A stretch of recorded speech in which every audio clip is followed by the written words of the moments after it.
Oh, upo na ikaw dyan. Ha? Hoy. Oh. Tayo ka. Halika na dito. Halika na madamdamin. Tayo ka na dyan. Anong no? No.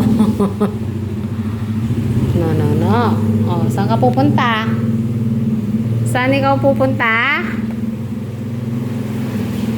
Hello mga mare, so ayan nga at ilang araw na nga na umuulan. Kaya ilang araw na rin na itong si Eliana nga ay halos hindi nga nakakalabas ng bahay para maglaro. Ngunit dahil nga sa nabuboring na siya, kadalasan ay tinuturo nga niya at gusto nga niyang pumunta doon sa bahay ng kanyang tita. Kaya nga naman mga mare, ayan nga todo pakikipaglaro ang aking ginagawa madalas sa kanya ngayon. Pero dahil nga din malapit ang bahay lang ni Joanne dito sa aming bahay, kaya minsan ang ginagawa ko na lang ay nagpapayong na lang kaming dalawa at pumupunta nga doon sa bahay nila. Dahil nga sa nandun nga si Ayue at saka si Saya ay gustong-gustong makipaglaro at magpunta nga din si Eliana. Abay kahit nga na madalas ay inaaway siya ng kanyang kuya, abay hindi ko rin ba mawari kay Eliana at gustong-gusto nga din na pumunta doon at makipaglaro. So ayan nga mga inday, kasi minsan or kadalasan na lang sabihin natin na si Saya ay kapag may nilalaro si Eliana ay madalas ay kinukuha niya at sinasabi niyang kanya. Abay ewan ko nga din ba kay Kuya Saya kung anong meron kay Eliana at bakit parang galit na galit nga siya kay Eliana. Pero katulad nga ng sinasabi ko sa inyo mga inday, mga bata pa nga ang mga yan at wala pang alam, kaya tayo na lang na mga matatanda ang dapat umintindi. Pero alam nyo ba din mga inday na kapag hindi nagpupunta si Eliana doon sa bahay nila, abay si Saya naman ang sumusugod dito at tinahanap si Eliana. At tulad na lang ulit ng mga dati, sinasabi niya kahit nalaroan ni Eliana, kukunin niya at sasabihin nga din niyang kanya. At so yan nga mga mare, dahil nga sa naulan para kahit papano ay medyo malibang din si Eliana, ay inahayaan ko din siyang manood ngayon ng TV. Pero alam nyo din ba mga inday na oobserbahan ko kay Eliana, yung iba nga na pinapanood niya tulad ng mga letter A, B, C, D na ganyan,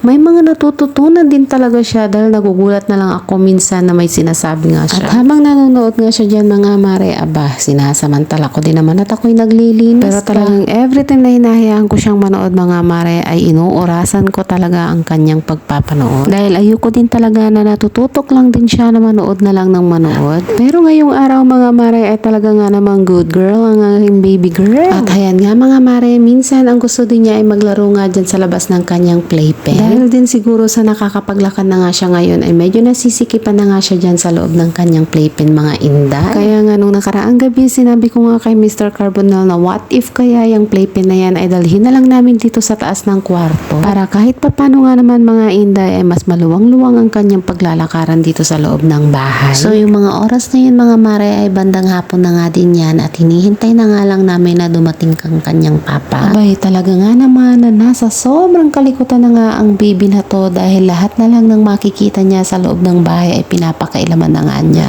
Tulad na nga lang ng radyo namin na yan, abay Diyos ko, walang araw na hindi nga niya yung kinakalikot mga day. Laging ang ginagawa nga niya dyan is yung cord nga ay nilalagay nga niya doon, sinasaksak doon sa lagayan niya. Pero hindi bali mga mare dahil nga sinisiguro ko na every time nga maglaro siya dyan ay hindi nga nakasaksak ang radyo. So paano yan mga mare, hanggang dito na lang ulit sa kung saan ang laging bida yung aking baby na si Eliana.